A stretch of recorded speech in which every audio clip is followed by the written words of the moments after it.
അഭിബന്ധരായ ഗുരുജനങ്ങളെ, പ്രിയ കലാസ്നേഹികളെ, നാടകം ആരംഭിക്കുകയായി. ഒരു മനുഷ്യന്റെ ജീവിതത്തെ അർത്ഥപൂർണമാക്കുന്നത് സമ്പന്നതയോ സമൃദ്ധമായ ഭൗതിക നേട്ടമോ അല്ല, മറിച്ച് അവന്റെ ശാന്തവും സൗമ്യവുമായ സഹജീവി സ്നേഹമോ ദുഃഖിതമുള്ള മനസ്സലിവോ ആണ്. ഇങ്ങനെയുള്ള മനുഷ്യനെ വീണ്ടെടുക്കാനാണ് നിത്യരക്ഷകനായ ക്രിസ്തുവിന്റെ വചനാമൃതം നമ്മെ പഠിപ്പിക്കുന്നത്.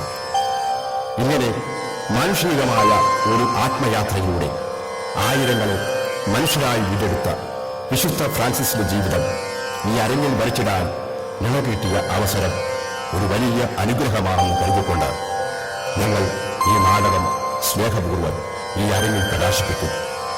സ്നേഹചാരങ്ങൾ തുറന്ന് വിശുദ്ധ ഫ്രാൻസിസ് സേവ്യർ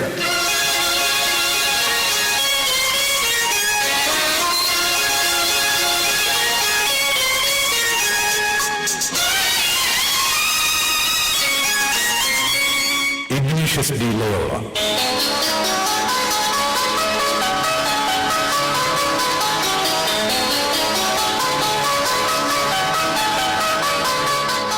ദൈവത്തിന്റെ ആഴങ്ങളെ നമുക്ക് വ്യാഖ്യാനിച്ചു തന്ന ഒരു മഹാവിശുദ്ധാത്മാവ്. ക്രിസ്തു ജനതയെ അവരുടെ ജഡസംശയങ്ങളിൽ നിന്ന് മോചിപ്പിച്ചു.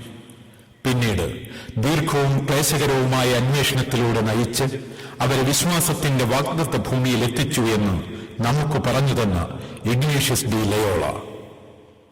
എന്റെ പിന്നാലെ വരുന്നവന്റെ ചെരുപ്പിന്റെ വാറഴിക്കാൻ പോലും ഞാൻ യോഗ്യനല്ല എന്ന് സ്നാപക യോഹന്നാൻ തന്റെ പിൻഗാമിയെപ്പറ്റി പറഞ്ഞതുപോലെ ഇഗ്നേഷ്യസ് ഡി ലയോളയും തന്റെ പിൻഗാമിയെ നമുക്ക് പ്രവചിച്ചു തന്നു. ഇതാ ആ ദിവ്യപുരുഷൻ,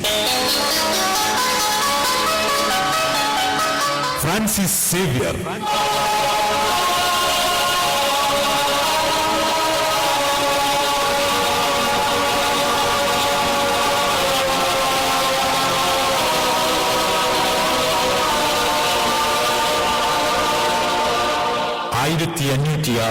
ഏപ്രിൽ 7 സ്പെയിനിലെ സമ്പന്ന കുടുംബമായ സേവ്യർ കോട്ടയിൽ ഫ്രാൻസിസ് സേവ്യർ ഭൂജാതനായി.